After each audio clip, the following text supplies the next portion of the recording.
ये कहानी है महाभारत के समय की। महाभारत के युद्ध के बाद युधिष्ठिर ने राजा के रूप में शासन करना शुरू किया। युधिष्ठिर अपनी दानवीरता और उदारता के लिए प्रसिद्ध था।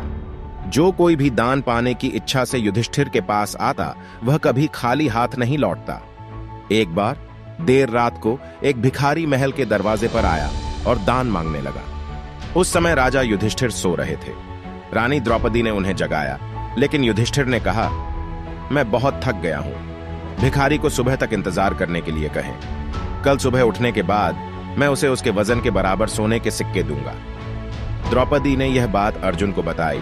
अर्जुन ने जब यह बात सुनी तो वह तेजी से उस बड़ी घंटी के पास गया जो महल की छत पर थी, और वो घंटी सिर्फ तब बजाई जाती थी जब राजा युधिष्ठिर कोई बड़ा युद्ध जीत कर वापस आते थे। अर्जुन बिना रुके उस घंटी को जोर जोर से बजाने लगा। घंटी की आवाज सुनकर हर किसी को लगा कि राजा युधिष्ठिर किसी महान युद्ध को जीतकर वापस आए हैं, और यह देखने के लिए सभी पांडव और राज्य के लोग वहां एकत्रित हो गए। काफी देर तक घंटी बजती रही। अंत में राजा युधिष्ठिर को भी उठना पड़ा। गुस्से में उन्होंने अर्जुन से पूछा, तुम इतनी रात को घंटी क्यों बजा रहे हो? अर्जुन ने विनम्रतापूर्वक उत्तर दिया, ऐसा इसलिए है क्योंकि आज आपने बहुत बड़ी जीत हासिल कर ली है। यह सुनकर राजा युधिष्ठिर चौंक गए और पूछा, ये तुम क्या कह रहे हो?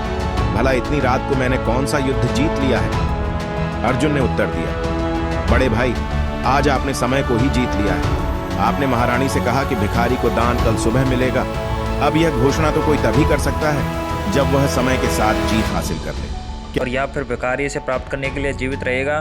क्या आपको यकीन है कि कल सुबह तक आप दान देने के लिए जीवित रहेंगे? यह सुनकर युधिष्ठिर को अर्जुन की बात का एहसास हुआ और उन्होंने तुरंत उस भिखारी को अंदर बुलाया और उसे दान दिया।